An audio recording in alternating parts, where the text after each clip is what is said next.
अस्सलाम वालेकुम स्टूडेंट्स। आज जो हमने टॉपिक डिस्कस करना है उसका नाम है ग्राम एटॉमिक मैस। ग्राम एटॉमिक मैस क्या होता है?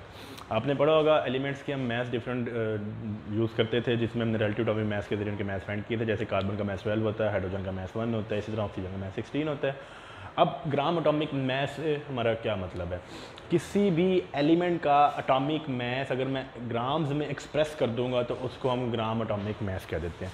बेसिकली तो इनका जो मैस होता है वो बहुत ही कम होता है, रिलेटिव मैस होता है, इसका यूनिट ग्राम्स नहीं होता। लेकिन हम अपनी आसानी के लिए कैलकुलेशन में यूज़ करने के लिए जब हम उसको ग्राम में एक्सप्रेस कर दें, मतलब उसके साथ ग्राम्स लिख दें, तो वो ग्राम एटॉमिक मैस बन जाता है। हाइड्रोजन का मैस 1.00, उसके साथ मैं ग्राम लगा दूंगा तो ये ग्राम एटॉमिक मैस, जिसको हम 1 मोल के बराबर भी कहते हैं। ये मोल वाला जो कॉन्सेप्ट है ये आपके पास नेक्स्ट टॉपिक में हम डिस्कस करेंगे कि मोल होता क्या है। जैसे कार्बन का मैस 12 होता है, कार्बन के मैस के साथ मैं ग्राम लिख दूंगा तो ये हमारे पास gram atomic mass of carbon हो जाएगा। सिमिलरली ग्राम मोलिकुलर मैस क्या होगा? ग्राम मोलिकुलर मैस किसी मॉलिक्यूल का मैस अगर मैं ग्राम्स में एक्सप्रेस कर दूंगा। आपने एटम और मॉलिक्यूल में डिफरेंस तो पढ़ा था। एटम क्या होता है? किसी भी एलिमेंट का स्मॉलेस्ट पार्टिकल जो उसकी सारी प्रॉपर्टीज रखता है उसको हम एटम कहते हैं, और जो केमिकल रिएक्शन में हिस्सा लेता है। मॉलिक्यूल क्या होता है? मॉलिक्यूल कम्बिनेशन ऑफ एटम, एक से ज़्यादा एटम जब आपस में कंबाइन हो जाते हैं तो उसको हम मॉलिक्यूल कहते हैं। तो जब किसी भी मॉलिक्यूल का मैस ग्राम्स में एक्सप्रेस करें तो वो ग्राम मॉलिक्यूलर मैस बन जाता है। Molecular mass of an element और कंपाउंड इन ग्राम्स। अब मॉलिक्यूल जो होते हैं वो एलिमेंट का भी होता है और मॉलिक्यूल जो होता है वो कंपाउंड का भी होता है। तो ये हमें इससे फ़र्क नहीं पड़ता कि वो एलिमेंट का मॉलिक्यूल है या कंपाउंड का मॉलिक्यूल है। कोई भी मॉलिक्यूल हो उसका मैस जब मैं ग्राम्स में लिख दूंगा तो वो मेरे पास ग्राम मॉलिक्यूलर मैस बन जाएगा। इसी तरह आयनिक कंपाउंड के केस में ग्राम फार्मूला मैस इस्तेमाल होता है। फार्मूला मैस किसी भी आयनिक कंपाउंड का अगर मैं ग्राम्स में एक्सप्रेस कर दूंगा तो वो मेरे पास क्या हो जाएगा? ग्राम फार्मूला मैस। जैसे NaCl मेरे पास एक आयनिक कंपाउंड है, इसका मैस 58.5 होता है, इसके साथ अगर ग्राम्स लिख दूंगा तो ये 1 मोल होता है और इसको हम ग्राम फार्मूला मैस कहते हैं। ये सारी डेफिनेशन आपके पास बुक में पेज नंबर 17 पे लिखी हुई है। इन तीनों को कलेक्टिवली मोल कहते हैं। किसी अगर आप इन शॉर्ट करना चाहें तो किसी भी सब्सटेंस का मैस जब मैं ग्राम्स में एक्सप्रेस कर देता हूँ उसके एटॉमिक मैस, मॉलिक्यूलर मैस या फॉर्मूला मैस के बराबर, तो उसको हम मोल कह देते हैं।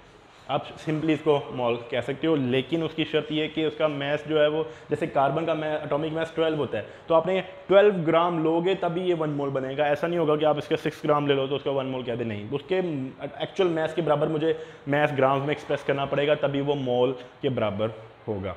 नेक्स्ट हमारे पास जो टॉपिक है वो एवोगैड्रो नंबर है। एवोगैड्रो एक साइंटिस्ट था, उसने एक प्रैक्टिकल नंबर सजेस्ट किया था पार्टिकल्स के लिए। किसी भी मॉलिक्यूल में, किसी भी सब्सटेंस में कितने पार्टिकल्स एग्जिस्ट करते हैं। बेसिकली एटम और मॉलिक्यूल तो बहुत छोटे होते हैं, हम इनको काउंट तो कर ही नहीं सकते। तो इस कन्फ्यूजन को दूर करने के लिए कितने मैस में कितने पार्टिकल्स होंगे, उस कन्फ्यूजन को दूर करने के लिए एवोगैड्रो एक स्वीडिश साइंटिस्ट था, उसने आपको एक नंबर दिया था जो कि नंबर ये है हमारे पास 6.02 10⁻23 पार्टिकल्स। अब ये पार्टिकल्स से हमारी क्या मुराद है?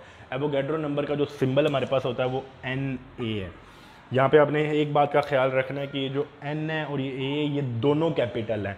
N कैपिटल और स्मॉल a ये सिंबल होता है सोडियम का, जैसे ये आपके पास लिखा हुआ है सोडियम का symbol Na small a। Avogadro number का जो सिंबल है उसमें N भी कैपिटल होता है और A भी कैपिटल होता है। आपने इस बात का ख्याल रखना है कि वहाँ पे सब जब भी उसका सिंबल लिख रहे होंगे तो आपने N भी कैपिटल लिखना है और A भी कैपिटल लिखना है। आपने किसी को N को कैपिटल और A को स्मॉल नहीं लिखना, वो सोडियम का सिंबल हो जाएगा। 6.02 10⁻23 ये एवोगैड्रो ने नंबर प्रेडिक्ट किया था और उसने कहा था किसी भी सब्सटेंस का अगर आप 1 मोल के बराबर ले लेते हैं तो उसमें इतने नंबर ऑफ पार्टिकल्स होंगे। 1 मोल से आपकी क्या मुराद है? 1 मोल से मुराद बेसिकली उसके एटॉमिक मैस, मॉलिक्यूलर मैस या फॉर्मूला मैस के बराबर मैस लेना है। जैसे अगर मैं कार्बन की बात करूँ तो कार्बन का अगर मैं 12 ग्राम के बराबर मैस लेता हूँ तो उसमें 6.02 10⁻23 एटम्स होंगे कार्बन के। सिमिलरली अगर मैं वाटर का 18 ग्राम्स के बराबर मैस ले लेता हूँ जिसको हम 1 मोल कहते हैं, जैसे ये आपके पास है वाटर 18 ग्राम्स इक्वल टू 1 मोल। अगर मैं वाटर का 18 ग्राम्स के बराबर मैस लेता हूँ तो उसमें 6.02 10⁻23 मॉलिक्यूल्स होंगे।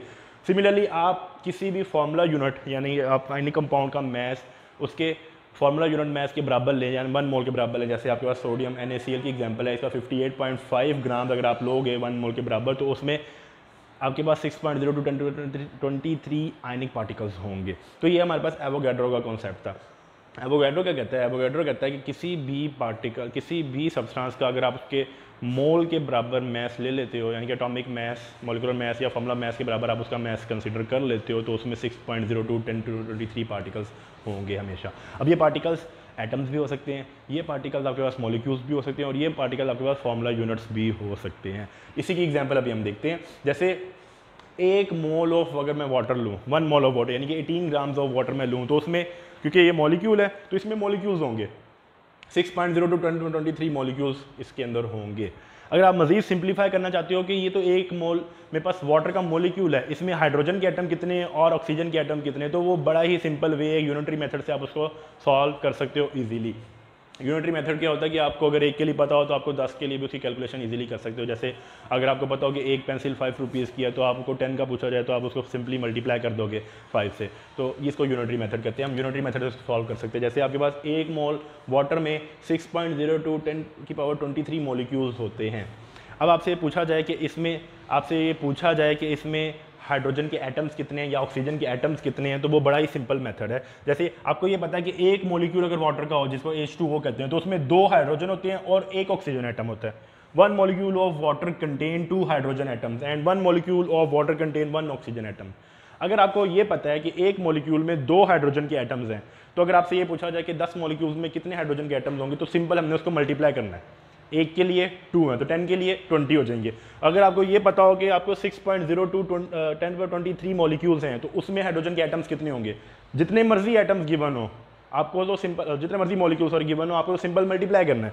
जैसे 1 के लिए 2 है, 2 के लिए 4 हो जाएंगे, 4 के लिए 8 हो जाएंगे, तो 6.02 10⁻23 के लिए कितने हो जाएंगे, हम सिंपल जो भी नंबर गिवन होगा उसको 2 से मल्टीप्लाई कर देंगे, क्योंकि हमारे पास 1 मॉलिक्यूल में 2 हाइड्रोजन के एटम होते हैं और 1 मॉलिक्यूल में ऑक्सीजन के कितने एटम होता है, 1 ही एटम होता है। तो इसलिए सिंपल रिलेशन है ये। तो अगर 1 होगा तो 1 ही ऑक्सीजन का एटम होगा, 2 होगा तो 2 ही ऑक्सीजन के एटम होंगे। अगर आपके पास 6.02 10⁻23 मॉलिक्यूल्स ऑफ वाटर होते हैं, तो उसमें 6.02 10⁻23 मॉलिक्यूल एटम्स ऑफ ऑक्सीजन ही होंगे। तो ये हमारे पास एवोगैड्रो नंबर है। ये बेसिकली एवोगैड्रो एक साइंटिस्ट है, उसने नंबर प्रेडिक्ट किया था कि आप किसी भी सब्सटेंस में जो नंबर ऑफ पार्टिकल्स हैं वो इस नंबर की बेस पे आसानी से कैलकुलेट कर सकते हैं, बजाय इसके आप उसको काउंट करें, जो कि पॉसिबल नहीं है हमारे लिए।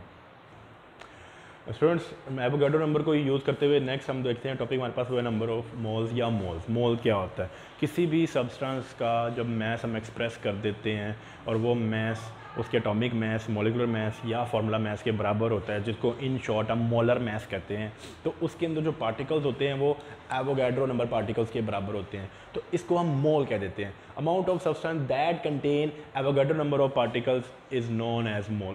किसी भी सब्सटेंस का उतनी अमाउंट जिसमें एवोगैड्रो नंबर पार्टिकल्स आ जाएं उसको हम मोल कह देते हैं। और ये हमने ये देखा था कि उसके मोलर मैस के बराबर होता है। जैसे कार्बन का 12 ग्राम मैस लूँगा तो उसमें 1 मोल के इक्वल कंसिडर होगा। क्यों? क्योंकि उसमें 6.02 10⁻23 पार्टिकल्स जो कि एवोगैड्रो नंबर पार्टिकल्स होते हैं उसके बराबर आ जाते हैं। जैसे atomic mass of carbon express as 12 gram is equal to 1 mole. इसी तरह अगर मैं वाटर की बात करूँगा और वाटर का जो मैस है वो 18 कंसीडर करूँगा या 18 लूँगा, तो उस टाइम हमारे पास जो आपके पास सब्सटेंस की अमाउंट होगी वो 1 मोल के बराबर होगी।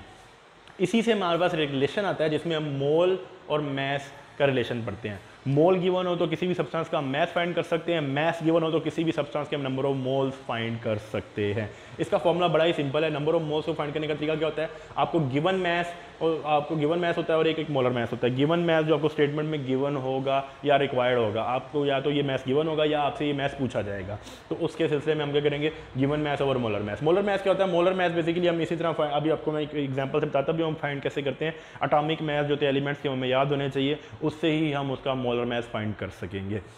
बड़ा ही सिंपल फॉर्मूला है, n is equal to given mass over molar mass. n जो है ये नंबर ऑफ मोल्स को रिप्रेजेंट करता है, small n number of moles को रिप्रेजेंट करता है। n is equal to small m over capital M। Capital M molar mass को रिप्रेजेंट करता है, स्मॉल m गिवन मैस या रिक्वायर्ड मैस को रिप्रेजेंट कर रहा होता है। और इसी तरह अगर हमें रिक्वायर्ड मैस फाइंड करना हो तो हम नंबर ऑफ मोल्स को उसके मोलर मैस से मल्टीप्लाई कर देते हैं। आपकी बुक में एग्जांपल है, जिस एग्जांपल में उसने कहा है कि calculate the number of moles of H3PO4।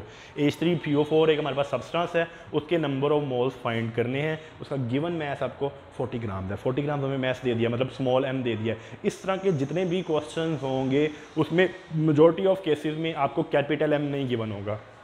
Capital M आपको फॉर्मूले से खुद फाइंड करना पड़ेगा। उसके लिए ज़रूरी है कि आपके पास जो पीछे हमने चैप्टर में एक टेबल पढ़ा था जिसमें डिफरेंट एलिमेंट्स के एटॉमिक मैसेज लिखे हुए थे, आपको वो एटॉमिक मैस याद होना चाहिए, उसके बगैर आप ये क्वेश्चन सॉल्व नहीं कर सकोगे। आपको जो इंपॉर्टेंट है वो उस टेबल में मेंशन है, आप वहाँ से उसको याद कर सकते हो।